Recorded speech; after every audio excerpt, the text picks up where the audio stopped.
देखते चलेंगे। ठीक है, तो कैसा लग रहा है वीडियो तो जरूर बताइएगा भाई। और ये वीडियो जो है वो बहुत ही शानदार तरीके से बनाया जा रहा है, ये आपको भी पता है। और साथ ही साथ जो है इसकी प्रॉपर तरीके से नोट्स भी आपको मिल रहे हैं, तो इससे ज्यादा अच्छा क्या हो सकता है कि नहीं।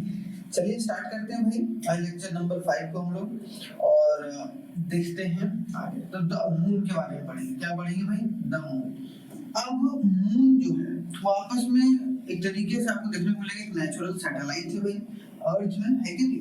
तो अब मून के बारे में अगर देखा जाए तो अगर कोई भी बंदा अगर मून की स्टडी को करता है तो उसको हम लोग बोलते हैं सेलिनोलॉजी। क्या बोलते हैं भाई? सेलिनोलॉजी।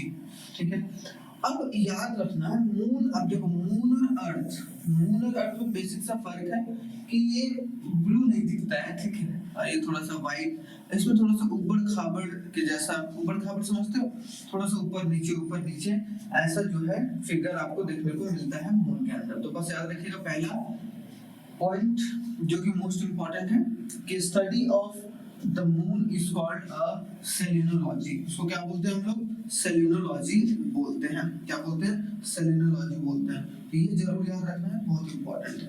क्लियर हो गया? अब आगे देखा जाए नेक्स्ट क्या है। ठीक है, आगे देखते हैं हम लोग।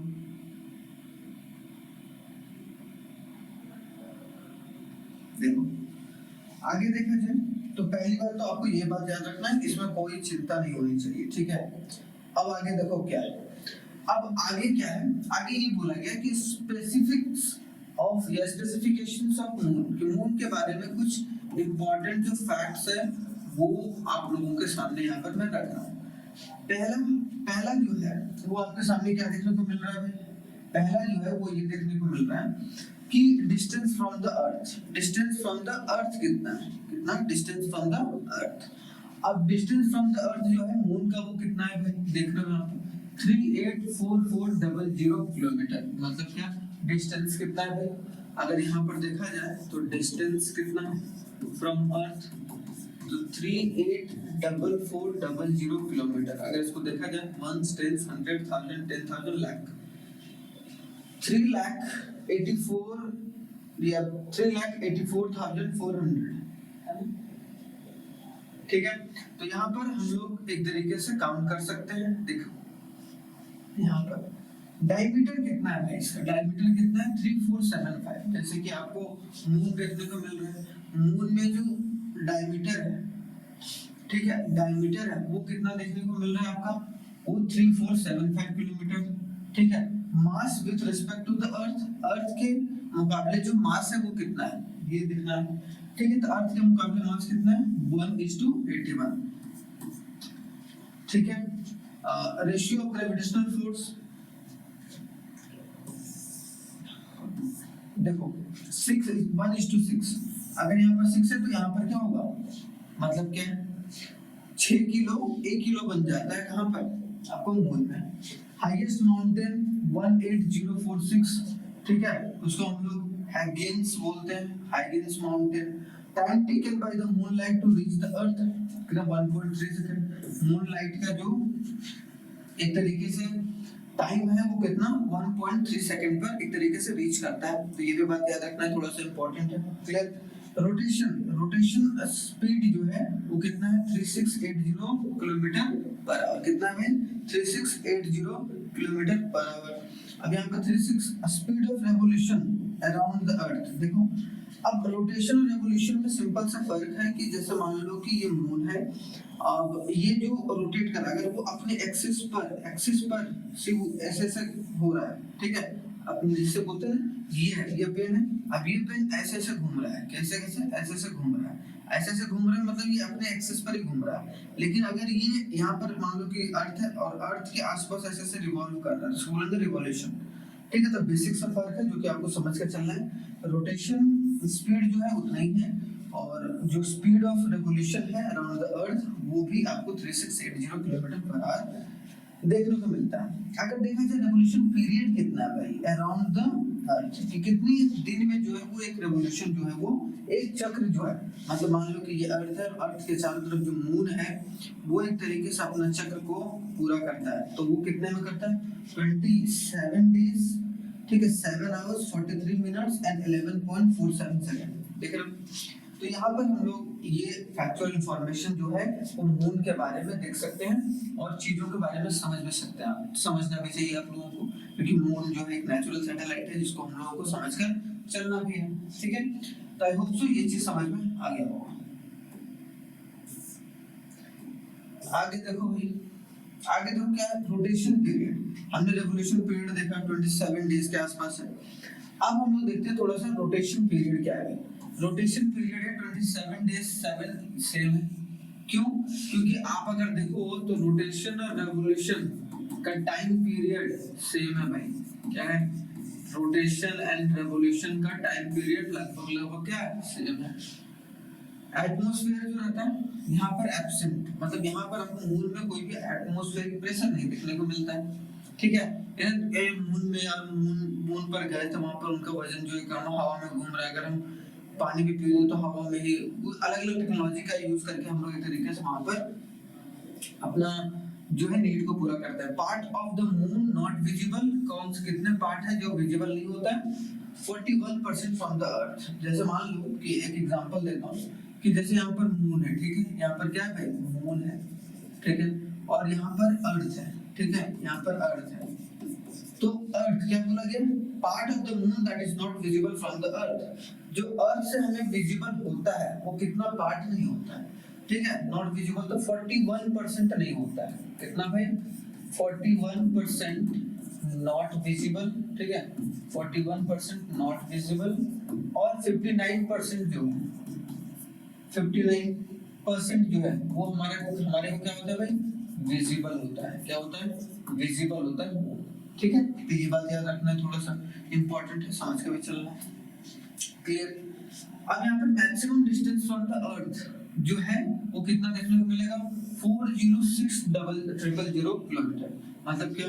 406,000 किलोमीटर, मतलब 4,06,000 किलोमीटर, ठीक है। तो एपोगी आपको याद, या फिर आप याद रखिएगा, थोड़ा सा इंपॉर्टेंट है।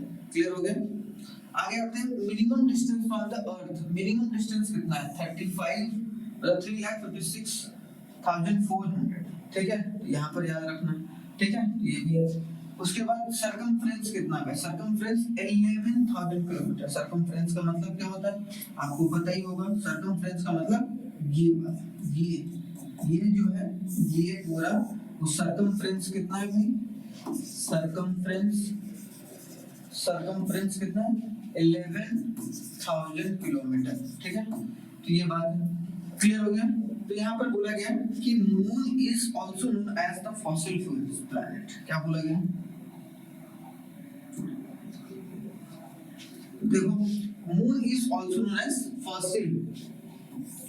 फॉसिल प्लैनेट्स बोलते हैं। The moon is only natural satellite of the earth, और अर्थ का एक लौता जो नेचुरल सैटेलाइट है वो आपको कौन देखने को मिलता है?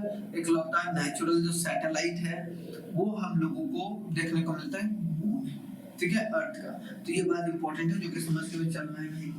The moon has no atmosphere and no twilights नहीं है और नहीं यहाँ पर एटमॉस्फेयर है, ठीक है। The size of the moon is 1/4 of the size of the earth, और जितना अर्थ का साइज है उसका 1/4 है कौन? मून का, ठीक है। यहाँ पर समझ में आ गया। अब देखो यहाँ पर gravitational pull of the moon is 1/6। देखो ग्रेविटेशनल पुल कितना है? 1/6 of the that of the earth. जो जितना अर्थ में उसका 1/6। अगर मान लो ग्रेविटेशनल पुल यहाँ पर 50 है या फिर 60 है तो वहां पर क्या हो जाएगा? 1/6, तो यहाँ पर 10 हो जाएगा, ठीक है। ये है ग्रेविटेशनल पुल। आगे देखा जाए silicon, iron, magnesium etcetera elements are found mainly on the moon surface. अब देखो आने वाले समय में ना जो हमारे सो कॉल्ड साइंटिस्ट हैं वो ऐसा ना हो कि हम लोग अपने नीड के लिए, हम लोग अपने ग्रीड के लिए जो है मून में सिलिकॉन निकाल लेना चले जाए, आयरन निकाल लेना चले जाए, मैग्नीशियम निकाल लेना चले जाए, क्योंकि वो एलिमेंट जो है वो सरफेस पर पाया जा रहा है। कहाँ पर? मून के सरफेस में।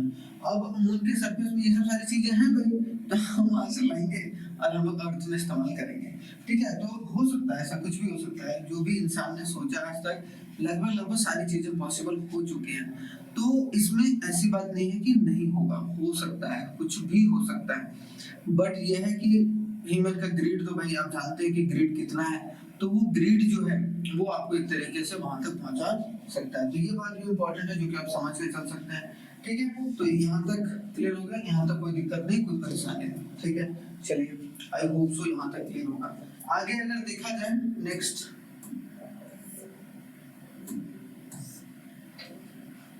अब देखो तीन चीजें मून के बाद आपको देखने को मिलेगा। कौन है भाई? एस्ट्रॉइड्स और प्लैनेटॉइड्स। ठीक है, कॉमेट्स और है मेट्रॉइड्स और मेटोर्स। ठीक है, तो मेटियोर्स। तो ये तीनों के बारे में बेसिक डिफरेंस जो है वो थोड़ा सा हम लोग समझ लेते हैं, क्योंकि इन तीनों को भी हम लोग समझ कर चलेंगे जरूर। ठीक है, यहाँ पे बोला कि ये क्या है? कंपोज्ड ऑफ रॉक्स है, डस्ट है एंड अ मेटल। जो एस्ट्रॉइड्स बने रहते हैं वो डस्ट से या फिर रॉक से या फिर मेटल से बने। They cannot retain their atmosphere due to small size. ये अपना एटमॉस्फेयर जो है वो एक तरीके से रिटेन नहीं कर पाते, क्योंकि ये बहुत छोटे होते हैं। ठीक है, ये कहीं ना कहीं टुकड़ों में आते हैं। ठीक है, कॉमेट्स में originate in a huge cloud.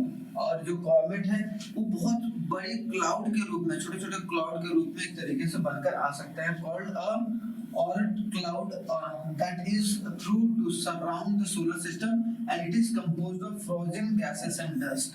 और यहाँ पर क्या, जो frozen gases है, जो फ्रोज कर रहा है, मतलब जो फ्रीज कर रहा है, एंड डस्ट से बना हुआ है comets.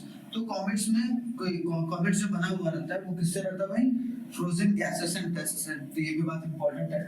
मेटरॉइड्स are small fragments of a rocks and metal. देखो यहाँ पर जो एस्ट्रॉइड्स है, अब मेटेरॉइड्स में बेसिक डिफरेंस क्या है कि इसमें रॉक, डस्ट एंड मेटल, और जो मेटेरॉइड्स है वो भी स्मॉल होता है, लेकिन रॉक और मेटल से एक तरीके से बना हुआ होता है, मतलब उस तरीके के शेप का आपको देखने को मिलता है। क्लियर हो गया यहाँ तक? उसी वजह यहाँ पर under the earth's gravitational field they burn and become white hot through the friction as they fall through the atmosphere and as seen in the meteors, और एक तरीके से आपको शूटिंग स्टार्स। ठीक है, तो ये बात आपको समझ के चलना। क्या बोला भाई कि जैसे ही एक तरीके से दे बर्न, वो जलते हैं, और they become a white hot friction, वो व्हाइट हॉट फ्रिक्शन से वो नीचे गिरते हैं through the atmosphere and seen as a meteors. और उसको किसके तरीके से देखा जाता है भाई? मेटेओर्स और शूटिंग स्टार के, कोई बंदूक चला रहा है उस तरीके से वो जो है वो तैरता हुआ, मतलब वो आता है ऊपर से नीचे। शेप एंड साइज कितना होता है ये देखिए भाई, एस्ट्रॉइड्स का शेप क्या होता है? नो डेफिनिट शेप, इसका कोई डेफिनिट शेप नहीं होता है। ठीक है, रादर सेम एज अ प्लैनेटॉइड्स और अ स्मॉल प्लैनेट। कोई भी स्मॉल प्लैनेट के जैसा ही, छोटा सा प्लैनेट के जैसा ही उसका जो शेप एंड साइज आपको देखने को मिलता है। Comet have a head and tail. इसका क्या रहता है? पूंछ और हेड, मतलब जैसे हेड और टेल बोलते हैं ना, जिसका ऊपर और नीचे दोनों रहता है भाई, निकला हुआ टाइप में। ठीक है, आप जैसे मान लो बंदर है, कोई भी इंसान है, तो हमारा हेड एंड टेल है नीचे से, उसी तरीके से। Where the tail always point from the sun. क्या? और जो टेल है, जो नीचे वाला है, उसका जो always points away from the sun, वो सन के आगे जाते रहता दिखता है, because of the solar wind. किसके वजह से भाई? Solar wind and radiation pressure की वजह से, क्योंकि सन जो है बहुत ज्यादा रेडिएशन प्रोड्यूस करता है, एनर्जी प्रोड्यूस करता है, जिसके वजह से वो एक तरीके से टिल्टेड आगे को देखने को मिलता है, वो इसके मतलब पास में नहीं दिखेगा। ठीक है, और मेटेरॉइड से मेटोर्स का कोई डेफिनेट शेप नहीं होता, वो जिस तरीके से गिरा उसके हिसाब से फिर उसको अलग अलग तरीके से मेटेरॉइड्स को देखने को मिलता है। ठीक है, तो इस तरीके से हम शेप एंड साइज में जो चीजें हैं वो समझ सकते हैं। ऑर्बिट क्या है? ऑर्बिट मतलब किस ऑर्बिट पर वो एक तरीके से पाया जाता है, घूमता है। ठीक है, they orbit the sun in the asteroid belt. क्या उनका ऑर्बिट है? सन ऑर्बिट द सन के in the asteroid belt which is between the orbit of Mars and the Jupiter। तो जो मार्स और जुपिटर के ऑर्बिट के बीच में, वहां पर एक तरीके से जो है एस्ट्रॉइड्स की मात्रा देखने को मिलती है। They are extremely eccentric orbits but with a definite periodicity. ठीक है, ये कहीं भी किसी तरीके से वो कोई भी प्लैनेट के आसपास ये देखने को मिल जा सकता है आपको। Meteoroids travel through the space, और मेटेरॉइड्स कहाँ ट्रैवल करते हैं? स्पेस में। हम बोलते हैं ना स्पेसशिप हमने भेजा हो, ठीक है। तो स्पेस में तो खतरा किससे रहता है, मेट्रॉइड से रहता है। मेट्रॉइड से scattered in the interplanetary space, ये क्या फैला हुआ रहता है, जहां कहां फैला हुआ रहता है, जहां कहां फैला हुआ रहता है, ठीक है। Space of the solar system है, सोलर सिस्टम प्लैनेट यहां पर है, वहां पर कहीं भी फैलता हुआ देखने को, इसीलिए कोई अगर स्पेसशिप जाता है हमारे देश से, या फिर नासा भेजता है, या कोई भी भेजता है, इसरो भेजता है, तो वहां एक तरीके से इन सब खतरों से बचते बचते आपको चलना होता है, नहीं तो जीवन का भी हानि हो सकता है वहां पर, ठीक है। तो खतरा तो हर जगह है। तो ये आप देख सकते हैं एस्ट्रॉइड्स, कॉमेट्स और मेट्रॉइड्स या मेटॉर्स में अंतर, जो बेसिक डिफरेंस है वो आपको देखने को मिलता है, ठीक है। यहाँ तक हो गया, यहाँ तक कोई दिक्कत नहीं, कोई परेशानी नहीं, ठीक है, वेरी गुड। अब देखो भाई आगे नेक्स्ट क्या है, अर्थ के बारे में। अब अर्थ के बारे में थोड़ा सा समझना जरूरी है। अब अर्थ के बारे में भाई, अब अर्थ के बारे में समझना इसलिए जरूरी है क्योंकि भाई हम लोग, और ये आपके सिलेबस में जनरली जो है वो एक तरीके से डिस्कस किया गया, तो यहाँ से क्वेश्चन तो पूछा जाएगा ही जाएगा। अब अर्थ जो है वो एक लिविंग प्लैनेट है। अर्थ क्या है, एक लिविंग प्लैनेट है, ठीक है, और एक खूबसूरत प्लैनेट है, खास कर जहां पर लिविंग ऑर्गेनिजम्स जो है वो रह सकते हैं। क्या लिविंग ऑर्गेनिजम्स के लिए जो भी चीज चाहिए हो, ठीक है, वो सारी चीजें यहाँ पर अर्थ में जो है वो आपको उपलब्ध देखने को मिलता है, ठीक है। अब जैसा कि आप जानते हैं कि 71% जो है वो आपको यहाँ पर वाटर देखने को मिलता है, और अगर कोई भी, और 29% आपको क्या देखने को मिलेगा, लैंड जहाँ पर आप रह सकते हैं, खा सकते हैं और चीजों को ले जा सकते हैं आगे।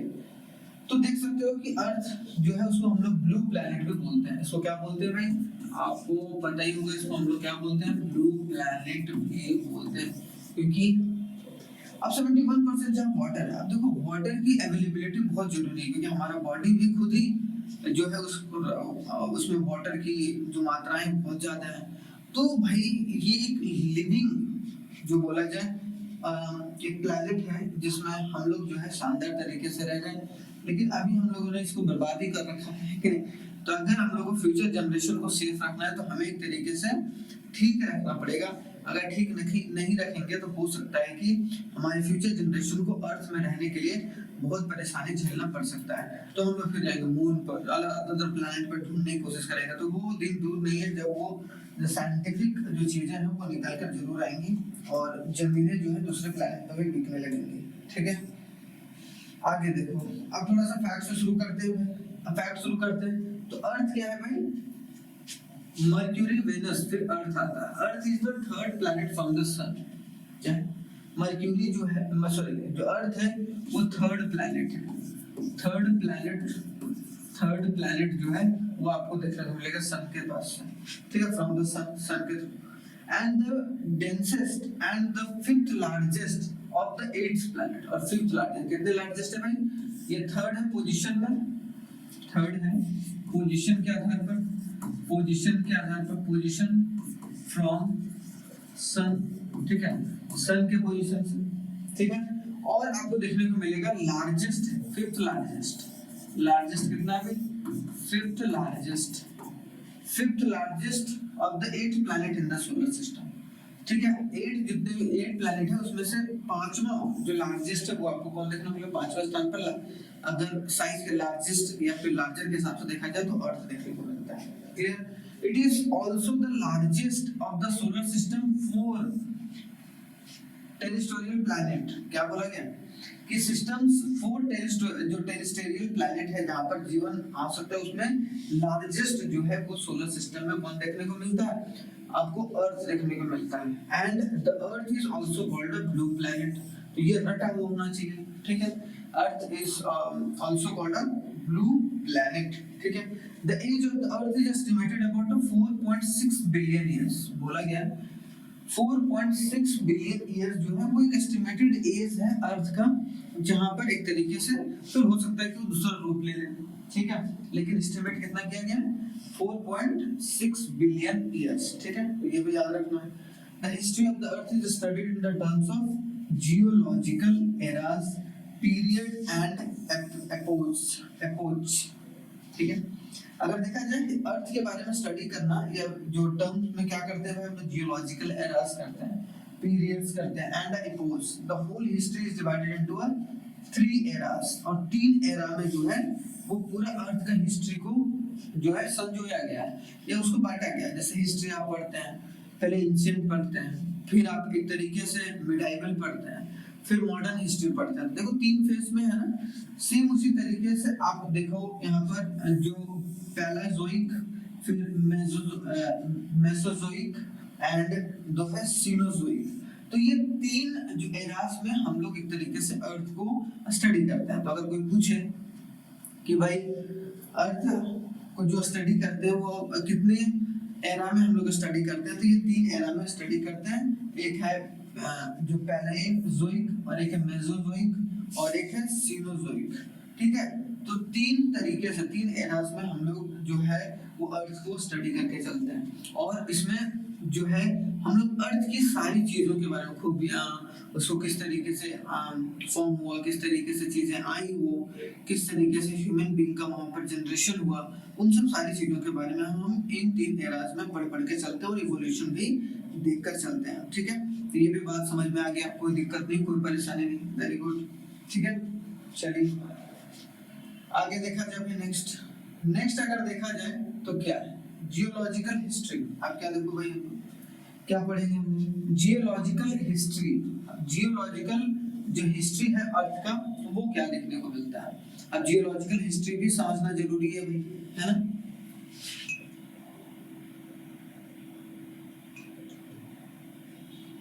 अब जियोलॉजिकल हिस्ट्री भी समझना जरूरी है। इसमें पहले हम लोग देखेंगे ऑन सेनोजोइक एरा।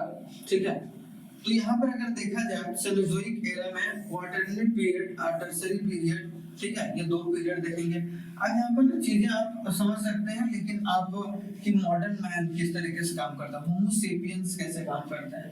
ठीक है, अर्ली ह्यूमन एंसेस्टर्स क्या थे, flowering plants and trees, early horses, cat, dog, camel, rabbit, hare, small mammals, right, mice. देख रहे हो, तो ये सब हम लोग सीनोजोइक एरा में स्टडी किए। ये सीनोजोइक एरा में जो है मतलब बिगिनिंग ईयर्स बिफोर प्रेजेंट। ठीक है, तो यहाँ पर अब सब अलग अलग इपोज है, तो ये नाम याद रखो तो चलेगा।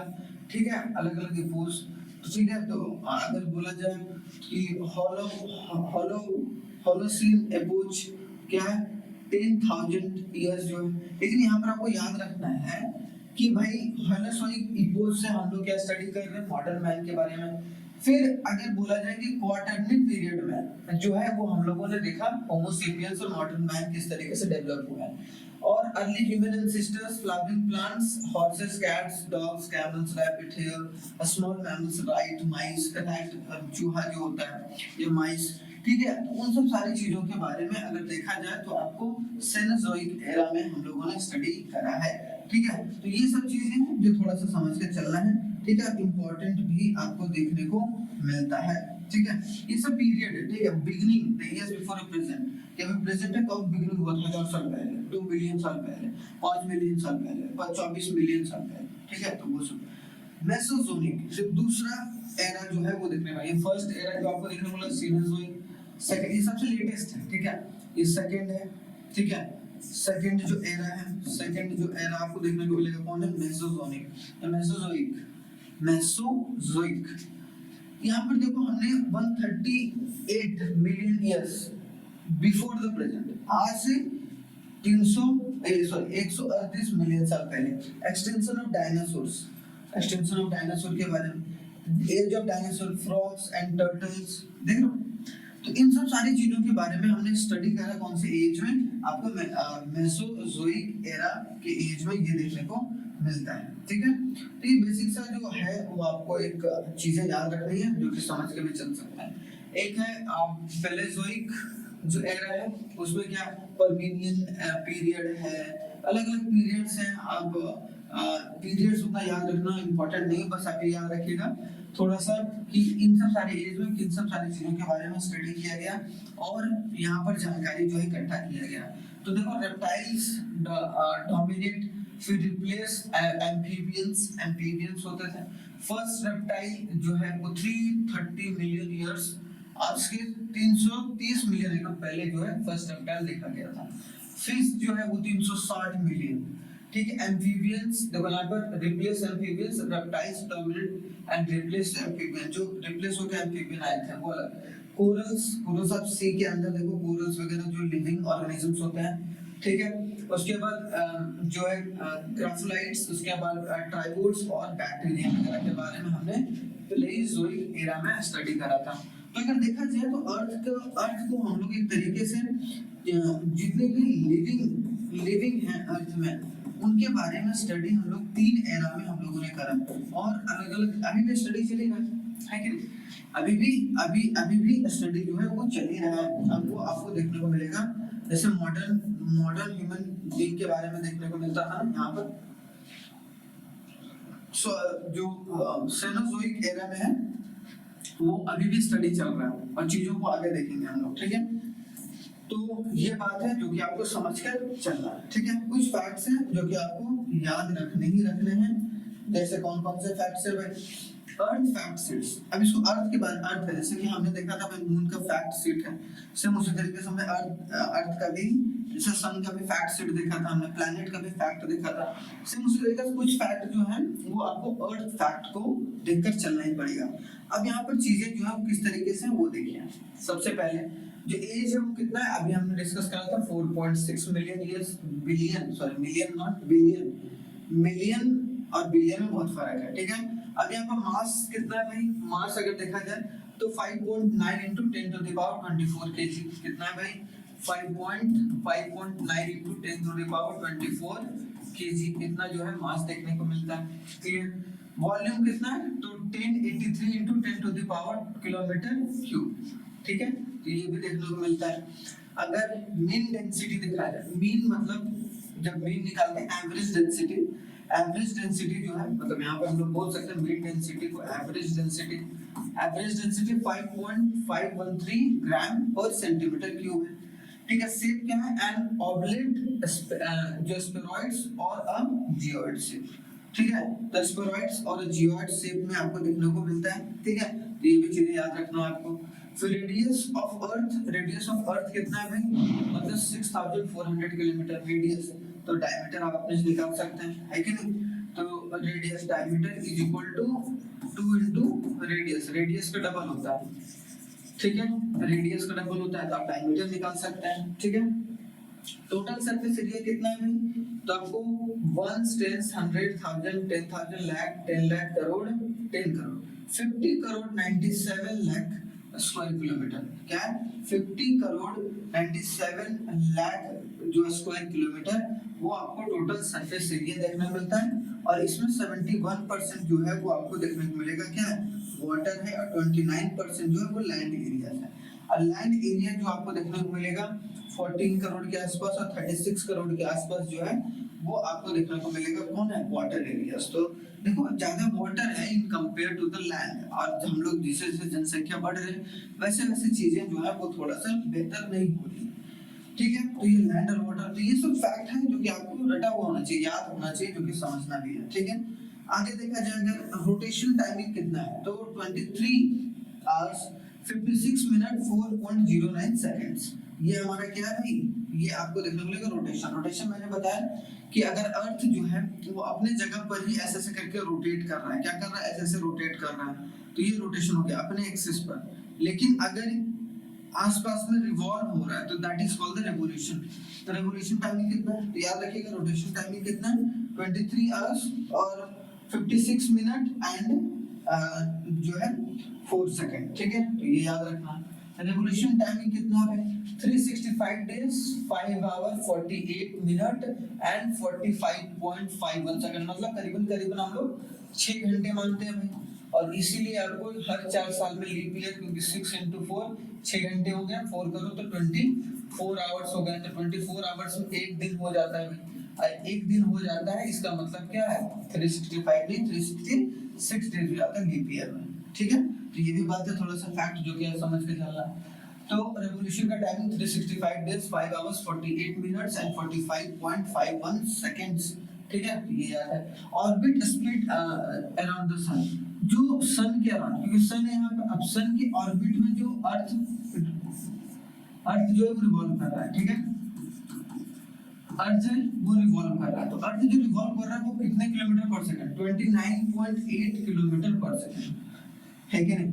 हमें पता नहीं चलता, लेकिन 29.8 जो है हर सेकंड में 29.8 किलोमीटर पर सेकंड जो है वो उसका स्पीड रहता है। मीन सरफेस टेम्परेचर, एवरेज जो सरफेस टेम्परेचर रहता है 14 डिग्री सेल्सियस। एवरेज जो सरफेस अर्थ सरफेस का टेम्परेचर 14 डिग्री सेल्सियस जो है वो देखने को मिलता है, ठीक है। यहाँ पर हाईएस्ट टेम्परेचर रिकॉर्ड का कितना हुआ भाई, 58 डिग्री सेल्सियस। अर्थ में देखा जाए तो हाईएस्ट जो टेम्परेचर रिकॉर्ड हुआ है 58 डिग्री सेल्सियस, और वो कहाँ हुआ भाई, एल,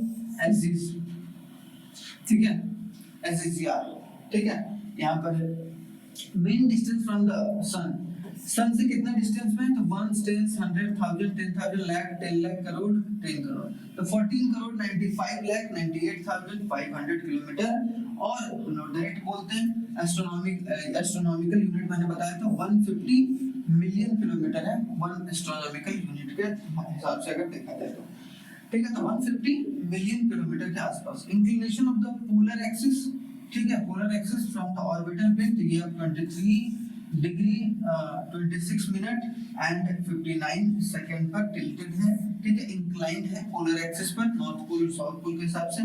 डीपेस्ट ओशियन पॉइंट कहाँ है, कितना है, तो 11,000 मतलब नहीं 11,034 मीटर, मतलब क्या 1 स्टेन्स 100,000 11,000 कितना मीटर, मतलब करीबन करीबन आपको देखने मिलेगा 1.1 किलोमीटर जो डीप है उसको मैरियाना ट्रेंच बोलते हैं। पैसिफिक ओशियन में है सबसे डीप, ठीक है, मैरियाना ट्रेंच। कौन है, मैरियाना ट्रेंच, ठीक है। तो ये भी याद रखना। डीपेस्ट ओशियन पॉइंट कौन सा है भाई, अर्थ से, मतलब अर्थ है यहाँ पर, अर्थ सरफेस है, और डीपेस्ट कितना है, तो 1.134 ऐसे बोल सकते हैं हम लोग, 034 जो है वो एक तरीके से किलोमीटर देखने को मिलता है, ठीक है। अगर देखा जाए, अच्छा 10,000 11,000 तो 10 किलोमीटर है, 1,000 मीटर 1,000 मीटर 1,000 मीटर 1 किलोमीटर, तो 10,000 मतलब 10 किलोमीटर, तो 10 किलोमीटर को अगर 1000 से जोड़ दें तो कितना हो जाएगा भाई, 1 स्टेन्स 100 1 स्टेन्स 100,000 10,000, तो करीबन करीबन 11 किलोमीटर के आसपास है, तो ये भी चीज आप कर सकते हैं। Time coordinate of the earth, longitude जो टाइम है वो कोऑर्डिनेट, और टेम्परेचर जो कोऑर्डिनेट करता है वो लैटिट्यूड। तो लैटिट्यूड जो हम लोग पढ़ते हैं और लॉन्गिट्यूड जो पढ़ते हैं, ठीक है, उसमें जो लॉन्गिट्यूड है वो एक तरीके से क्या बताता है भाई, आपको टाइम कोऑर्डिनेट करता है, और जो आपका अर्थ का टेम्परेचर जो है वो लैटिट्यूड डिसाइड करता है, ठीक है। लैटिट्यूड वेरी, जैसे जैसे लैटिट्यूड वेरी करता चला जाता है, जैसे आपने अर्थ में देखा ही है कि लैटिट्यूड और लॉन्गिट्यूड अभी पढ़ेंगे हम लोग आगे, इस पर पूरा डिटेल है, लेकिन यहाँ पर याद रखिएगा तो टाइम कोऑर्डिनेट ऑफ द अर्थ किसके थ्रू होता है, लॉन्गिट्यूड के थ्रू, और जो टेम्परेचर कोऑर्डिनेट होता है वो लैटिट्यूड के थ्रू होता है। तो ये आप लोग देखकर चल सकते हैं, जो कि इम्पोर्टेंट है, ठीक है। आई होप सो ये चीजें कंप्लीट होंगी और समझ में भी आ गया होगा, क्लियर। चलिए आई होप सो यहाँ तक क्लियर होगा, थोड़ा सा देख लो, ठीक है।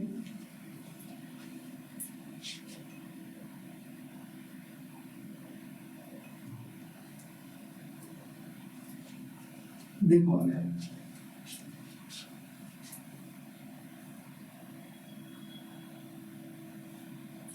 आगे अगर देखा जाए तो द अर्थ मूवमेंट, तो the Earth moves in the space in the 2 distinct way. जो अर्थ का मूवमेंट होता है वो 2 तरीके से होता है। मैंने एक बताया था रोटेशन जो ऑन एक्सिस पर होता है, ठीक है, ऑन एक्सिस पर होता है, ठीक है, और रेवोल्यूशन जो सन के अराउंड होता है, सन्स अराउंड, ठीक है, सन्स अराउंड। तो ये बात है, याद रखना है थोड़ा सा, क्लियर। अब यहाँ पर it rotates its own axis from the west to east, याद रखना है, ठीक है। कहाँ, अगर ये अर्थ है, अर्थ में आपको देखने को मिलेगा, अगर ऐसे डिवाइड करो तो ऊपर नॉर्थ हो जाता है, नीचे साउथ हो जाता है, इधर ईस्ट और इधर वेस्ट, तो हमेशा वेस्ट से ईस्ट की तरफ, ठीक है, वेस्ट से ईस्ट की तरफ। और अगर नॉर्थ एक्सिस से अगर देखा जाए, ठीक है, अगर सीन किया जाए अगर नॉर्थ एक्सिस से, तो वो एंटी क्लॉकवाइज जो है वो एक तरीके से एंटी क्लॉकवाइज रोटेट करता है, ठीक है। तो ये भी याद है। तो यहाँ पर क्या कि the rotation of its own axis east west से ईस्ट की तरफ जो है वो रिवॉल्व करता है, ऐसे करके रिवॉल्व करता है, ऐसे करके रिवॉल्व करता है वंस इन एवरी 24 आवर्स, हर 24 घंटे में, मतलब एक दिन पूरा कंप्लीट होता है। It causes the day and night, देख रहे हो। तो अगर मान लो कि यहाँ पर है सन, तो सन तो फिक्स है भाई, सन तो बदल नहीं रहा है। अब यहाँ पर सूरज की रोशनी आ रही है, तो यहाँ तक सूरज की रोशनी आ रही है, तो वो हमारा डे हो गया, ठीक है। अब ये रिवॉल्व कर रहा है, ये रिवॉल्व करते करते अब ये वाला पोर्शन इधर आ गया है, तो अब इधर हो गया डे और इधर हो गया नाइट, है ना। इधर हो गया नाइट, इधर अब नाइट हो गया, और इधर हो गया जो ये वाला पोर्शन है, जो ये वाला पोर्शन है आपको देखने को मिल रहा है। देखो यहाँ पर जैसे ही यहाँ घूम के आया, तो ये वाला पोर्शन जो है वो अभी इस वक्त तो नाइट था, लेकिन जब रिवॉल्व करके यहाँ पर आया तो ये नाइट बन गया, और ये नाइट जो है वो क्या बन गया, डे बन गया, देख रहे हो। तो हर 24 घंटे में देख रहे हो, तो 12 घंटा डे 12 घंटा नाइट, वो ऐसा रिवॉल्यूशन जो है चलता रहता है कि नहीं। तो सूरज कभी डूबता नहीं या सूरज हमेशा वहीं रहता है। अर्थ जो है रिवॉल्व करता है, सॉरी रोटेट करता है, जिसकी वजह से डे एंड नाइट देखने को मिलता है। इट रिवॉल्व्स, अब अर्थ जो है वो रिवोल्यूशन, यहाँ पर क्या है रिवोल्यूशन, जो रिवोल्यूशन जो करता है वो किस तरीके से करता है, around the sun in an orbit once in 365 days, हर एक 365 दिन में। अब यहाँ पर देखो, अगर कोई बोलेगा रोटेशन की वजह से क्या होता है, तो अगर कोई बोलेगा रोटेशन की वजह से डे एंड नाइट होता है, ठीक है। डे एंड नाइट क्या होता है भाई, रोटेशन की वजह से। रेवोल्यूशन की वजह से क्या होता है, सीजन बदलता है, सीजन बदलता है, क्योंकि 365 दिन और आपको देखने को मिलता था 6 घंटा और भी था भाई, तो प्लस इनटू अगर 4 ईयर कर दें तो यहाँ 24 घंटा हो जाएगा भाई, है ना, 24 घंटा, तो फिर 366 डेज होता है। तो it causes the season and the year, वो साल बदलता है और एक तरीके से सीजन बदलता है, ऑटम सीजन, रेनी सीजन, आपको जो अलग अलग सीजन देखने को मिलते हैं, वो सीजन जो है वो एक तरीके से रेवोल्यूशन की वजह से होता है। तो season changes due to the revolution, seasons change किससे होता है भाई, ड्यू टू रेवोल्यूशन, तो ये याद रखना है, ड्यू टू रेवोल्यूशन। तो रेवोल्यूशन की वजह से क्या होता है, सीजन चेंज होता है, ठीक है। तो ये बात याद रखना है, थोड़ा सा इंपॉर्टेंट है। चलिए, आई होप सो यहाँ तक कंप्लीट होगा, यहाँ तक समझ में आ गया होगा, ठीक है। आगे देखो भाई, आगे अगर देखें जाए रोटेशन, रोटेशन क्या होता है, spins on an imaginary axis, imaginary axis पर स्पिन करते हैं किधर, west to east in 23 hours 56 minute, मतलब लगभग 24 आवर्स में ही, ठीक है। उसे एग्जैक्टली आप 23 आवर्स मान लीजिएगा, ठीक है, 56 मिनट मान लीजिएगा, माना क्या है 4.9 सेकेंड। तो ये टोटल हम लोग एक तरीके से अप्रॉक्स 24 घंटे मान के चलते हैं, ठीक है। The rotational speed at the equator is maximum, और जब वो इक्वेटर पर आता है, इक्वेटर पर आते हैं तब एक तरीके से मैक्सिमम हो जाता है 1667 किलोमीटर पर आवर, ठीक है, equator. Then decreases towards the poles, और पोल के थ्रू जैसे जाता है, जैसे यहाँ पर देखो यहाँ पोल है, यहाँ पर नॉर्थ पोल है, यहाँ पर साउथ पोल है, तो जब इक्वेटर पर आएगा, ठीक है, ये इक्वेटर वाली लाइन पर, ये वाली लाइन पर आएगा तो इसका स्पीड तेज आता है, लेकिन जैसे जैसे वो नजदीक चला जाएगा वैसे वैसे उसका स्पीड कम होता चला जाएगा, वेयर इट इज जीरो, और पोल के सामने क्या होता है, जीरो हो जाता है यहाँ पर, ठीक है, यहाँ पर जीरो हो जाता है, clear. The day and night are equal at equator, और इक्वेटर पर डे और नाइट क्या होता है, इक्वल होता है, ठीक है। हम लोग चंद्र ग्रहण, सूर्य ग्रहण के बारे में पढ़ेंगे, ठीक है। यहाँ पर the rotation of the earth has the following implication, जो रोटेशन होता है उसकी वजह से फॉलोइंग इंप्लीकेशन होते हैं, वो क्या क्या है। एक तो है conservation of day and night, के डे एंड नाइट फॉर्म होता है, जो रात और दिन। Change in the direction of the wind, wind का जो डायरेक्शन है, विंड का, अब विंड का डायरेक्शन जो है वो किसकी वजह से चेंज हो रहा है, रोटेशन की वजह से चेंज हो रहा है, ठीक है। ओशियन करंट, जो समंदर में लहरें आती हैं, वो भी एक तरीके से किसकी वजह से चेंज हो रही है, रोटेशन की वजह से। Rise and fall of tide every day, कि जो टाइड जो है, उफान जो है समंदर में, वो एक तरीके से इसके वजह से। Difference of 1 hour between the 2 meridian, ठीक है, और दोनों मेरिडियन में कितना डिफरेंस है भाई, 1 आवर का, ठीक है। और यहाँ पर देखने को 15 डिग्री जो है अपार्ट है, 15 डिग्री जो है वो अपार्ट देखने को मिलेगा दोनों मेरिडियन। मेरिडियन के बारे में पढ़ेंगे, लेकिन बस यहाँ पर अभी तक आप समझ जाइए चीजें किस तरीके से चल रही है रोटेशन के बारे में, ठीक है। रोटेशन के बारे में समझ में आ गया। अब देखो थोड़ा सा रेवोल्यूशन के बारे में, देखो यहाँ पर रेवोल्यूशन के बारे में। तो रेवोल्यूशन क्या होता है, it is the earth's motion of the जो इलिप्टिकल ऑर्बिट, देखो इलिप्टिकल ऑर्बिट में सन यहाँ पर है और ये एक तरीके से घूम रहा है, ठीक है। ये इधर क्या है भाई हमारा वेस्ट है और इधर हमारा क्या है भाई ईस्ट है, ठीक है, ईस्ट है। तो वेस्ट से ईस्ट की तरफ घूमता चला जा रहा है, ठीक है। फिर इस तरीके से यहाँ पर घूम रहा है, ठीक है। अर्थ चल घूम रहा है, रोटेट कर रहा है, ठीक है। अब यहाँ पर देखो and it takes a 365 days 5 hours 48 minutes and 45 मतलब कितना भाई 365 days, ठीक है, 5 hours 48 minutes and 45.51 सेकेंड, ठीक है।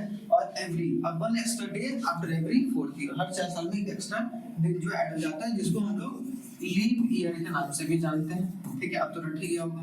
The revolution of the world की वजह से क्या होता है, चेंजिंग सीजन होता है, variation of length of the days and night, कि भाई लेंथ जो डे का जो कभी दिन बड़ा हो जाता है, ठीक है, और कभी नाइट छोटा हो जाता है, होता है ना, नाइट जो है कभी दिन छोटा हो जाए नाइट बड़ा हो जाए, तो ये आप लोगों को देखने को मिलता है, ठीक है। तो ये भी चीजें समझ के चलना है, ठीक है। और different times of the year, अब यहाँ पर देखो थोड़ा सा समझो। अब जैसे यहाँ पर देखो ये तो हमारा क्या है, ये हमारा इक्वेटर है, यहाँ पर देख रहे हो। अब यहाँ से जैसे जैसे घूमता चलता है, समर हो गया, यहाँ पर समर हो रहा है यहाँ पर नॉर्थ हेमिस्फीयर में, और जो है विंटर हो रहा है किसमें, एक तरीके से साउथ हेमिस्फीयर में, तो समर विंटर। सेम उसी तरीके से आगे अगर चलेगा तो ऑटम होगा नॉर्थ हेमिस्फीयर में, स्प्रिंग होगा साउथ हेमिस्फीयर में, और समर फिर जैसे जैसे धीरे आगे बढ़ता चला गया, फिर यहाँ पर वेस्ट की तरफ आता चला गया, फिर आ गया किधर भाई, ये यहीं से स्टार्ट होता है, पहले समर होगा फिर विंटर होगा नॉर्थ में, साउथ हेमिस्फीयर में क्या होगा, समर होगा और विंटर होगा नॉर्थ हेमिस्फीयर में जब यहाँ से गया।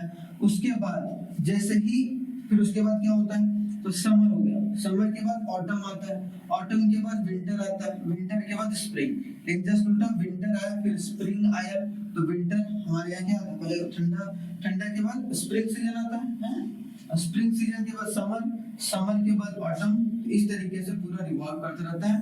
22 दिसंबर और 21 जून, इनके दोनों के बारे में आप जरूर बताइए हमें, थोड़ा सा पढ़िएगा जरूर, इसके बारे में बताऊंगा मैं, ठीक है। तो ये चीजें जो कि आपको समझ के चलना है। इस डायग्राम को नेक्स्ट वाली क्लास में जब मैं स्टार्ट करूंगा तो और भी बेहतर तरीके से एक बार स्टार्ट करूंगा, ताकि चीजें जो थोड़ा सा आपको सीजन के हिसाब से आपको पता चल जाए, ठीक है। आई होप सो आपको समझ में आए। ये डायग्राम जरूर देखिएगा, इसको हम लोग देखेंगे, ठीक है, अगले में क्लास में, क्योंकि अभी मैं समझाऊंगा थोड़ा सा और भी डीप, उसको और भी डीप हम लोग वहां पर लेकर चलेंगे, ठीक है। तो चलिए, थैंक यू वेरी मच, जय हिंद, मिलते हैं हम लोग नेक्स्ट वीडियो में बहुत ही शानदार तरीके से।